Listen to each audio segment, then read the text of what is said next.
Yeah, this is my man Hopiho. Do the leisure, baby. This is the switch. Are you ready for this? Yeah, let's spend it. One. We got them boys down. Hello. Welcome to our first episode of Queen's Circle. So where we're going to be, this YouTube channel is going to be mainly centered on topics that we find topics of interest that I guess affect us as Black women in Canada and in the world generally, because we travel a lot. So we want to talk about our experiences. We come from different backgrounds. Yeah, different backgrounds. Mm-hmm. We have different experiences, and we just wanted to create a platform where we could talk about these issues that we talk about amongst ourselves, but we don't ever really. We see sometimes on YouTube, but it's nice to have our perspective out there. So does everybody want to go around and like introduce themselves, where they're from? Sure. Yeah. Go first? Yeah, you should start. Hi, my name is Mame. My background is, I guess I would say Ghanaian. My parents are from Ghana. And my hobbies, maybe I could share that. I love crafts, arts and crafts. I really like beading and yeah. I'm Megan. I'm Sierra Leonean, Canadian, whatever. My hobbies, I enjoy books and nicely scented things. Candles, bath bombs, those sort of things. And yeah. And I also just like spending time by myself. And she likes expensive things too. She has expensive taste. Broke with expensive taste. Azalea Banks was talking about me, okay? Yes. Alright, well my name is Alana and I am Grenadian and Jamaican. Canadian born, but my parents are from the West Indies.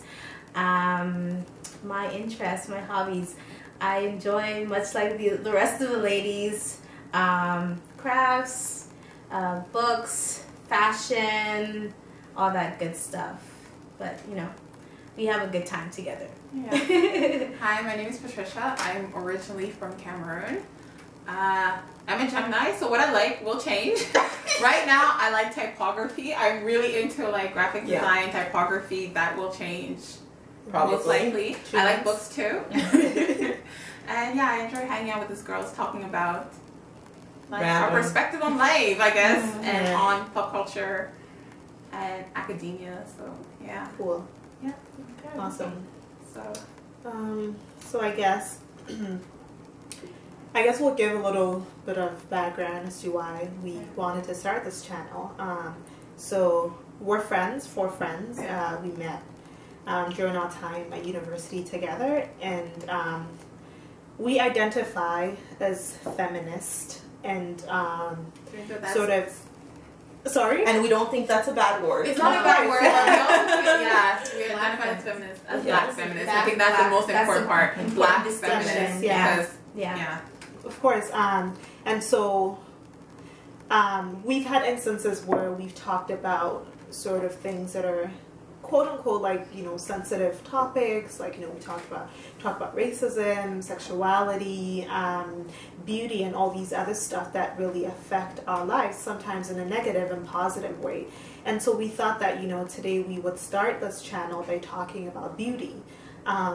So I stumbled on a post on Tumblr, and this post was, I guess I'll double check here. It was, someone actually asked a question, and the question was, why does bell hooks always criticize dressing up and using makeup? And seeing as we are girls or ladies that are really interested in makeup, we thought it would be a really good opportunity to explore sort of the nuances. Is makeup a tool of empowerment? What makes makeup bad or good, and how do we sort of, what are our thoughts and opinions about that, right? So as like feminists, how does makeup work within like women's liberation, I guess? Is it a tool of oppression? Can it ever be reclaimed? And yeah, what are the dynamics? Of course. I think the basis of us coming together in the university context was there was an importance of representation and an importance of dialogue that needs to create within a space so that we can learn how to be empowered, but also empower others through our, our experiences and through our perspectives and our opinions. So within that realm, of course, beauty comes up. Being that we are Black feminists, we are always, in some forms, within resistance of that white mainstream dominant perspective or representation of beauty. And I guess also noting that we went to a predominantly white university. So Black feminism then became important for us to enact in our everyday lives, but also create the dialogue surrounding what it means to, like, Black feminism means, or like why is it important.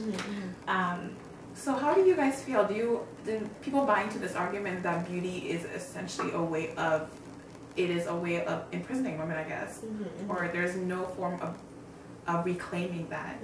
Well, I think that we have to be careful when we talk about this idea that makeup or whatever else is inherently linked to, like, the patriarchal gaze, right? Because I feel like, I mean, it might be a generational thing, but it sounds very sort of old school, right? Back when, like, being feminist meant that you couldn't shave your armpits, or you couldn't shave your hair, And back then, I mean, the feminist movement, mainstream feminism, whether this reputation is earned or not, had a reputation of being very exclusive and exclusively centered on white women and their ideas of beauty and empowerment, right? So we have to be very careful when we set up this dichotomy between empowerment on the one hand and beauty on the other hand, right? Because it's not necessarily always a dichotomy, and there are ways in which, at times, in specific contexts, beauty can be empowering. But also I think that there's this quote that I always think about. I don't want to butcher her name, but Ruthie Roy, who says, I think it's from The God of Small Things, and she says, to respect strength, never power, right? Right. So when I think about strength, I think about the ways in which putting on makeup, like beautification on a regular basis, can be a way of, like, drawing strength, because life can get really hard.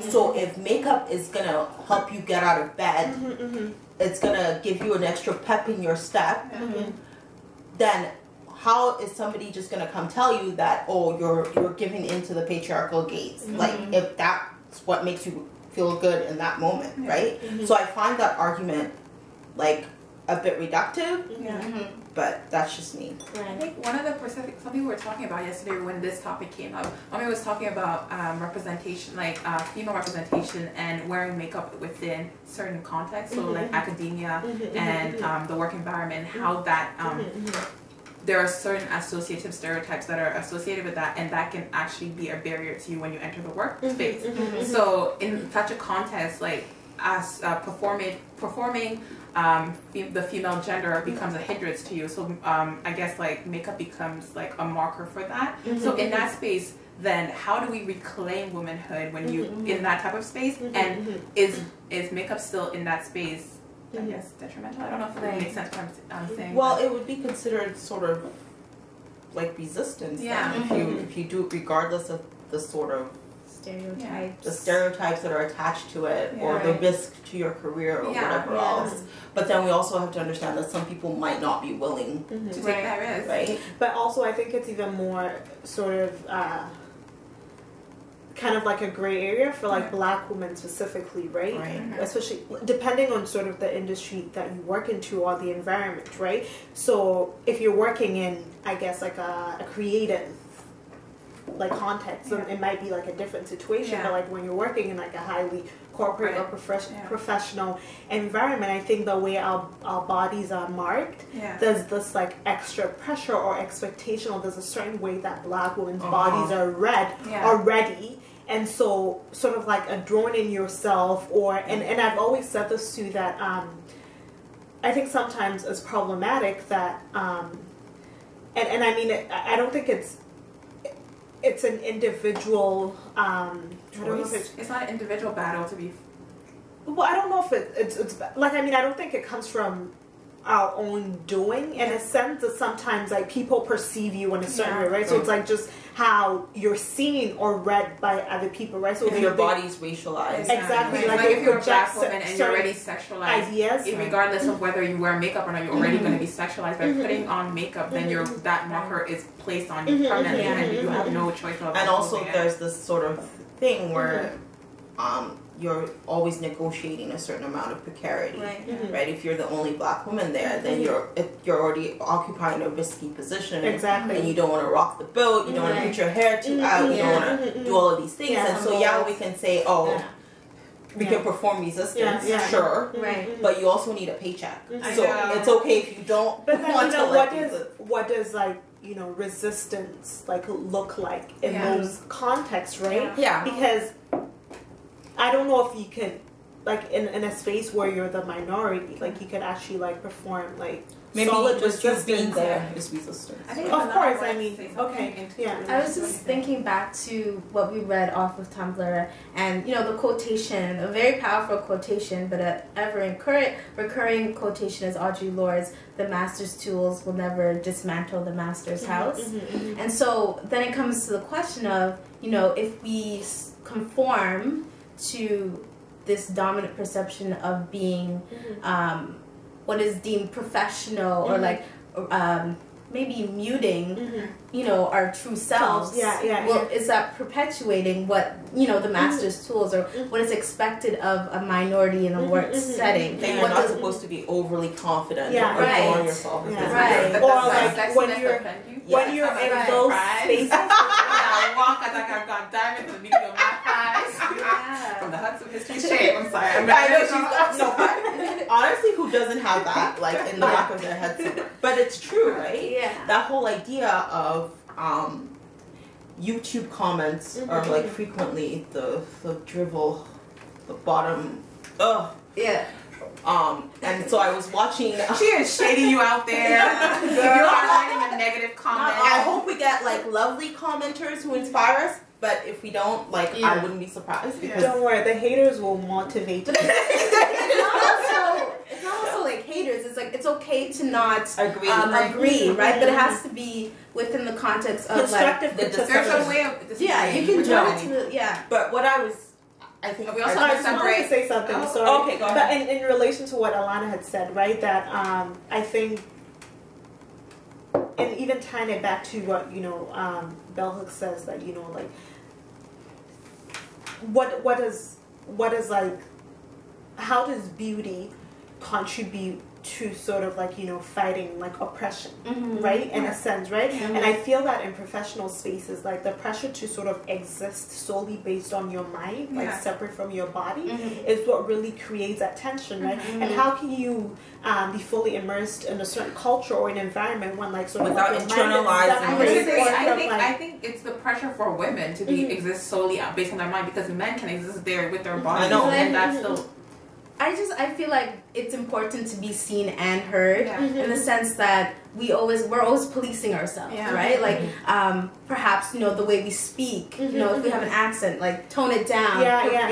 It's always a performance. Or like you need to up it in certain instances, or sound more white, or a certain way in right. And I feel like even with black men, it's like is there an erasure of their color? It's like upward mobility, almost like define your race, right? And I feel like when I say it's important to be seen and heard, you need to inject that perspective or that lived experience of blackness, or like, whatever, background or, of course, culture you pertain to, because like Audre Lorde said, those tools will never dismantle. That's really interesting. I want to say something. So my cousin, he worked. Well, I think he's done consulting for like banks and like these like really big companies, right? And I remember growing up and just like watching him. Like he was the person who went to the gym in our family, like into like muscular, like the toned body and stuff. Like he ate like salads, like healthy foods and stuff like that, and he was really good. And like even in the family, we would say that he's the only type of person who doesn't really mingle with like, you know, Guineans, and then would always call him the imported Guinean at home. Yeah. And I hate to use this term as him being like whitewashed, but it was like I really did like characteristics that are associated with whiteness, right? And I really wondered, and like he's been really successful. My cousin is only 30, but if you look at his resume. LinkedIn resume, it's really impressive. And so for me, I sort of assumed that he had to act a certain way to be able to transcend those spaces, because I always wondered, right, how he was able to sort of like get into those spaces. Not that he isn't a smart black man, but I think he has had to like compromise on certain aspects of his identity to be able to sail through that. My brother used to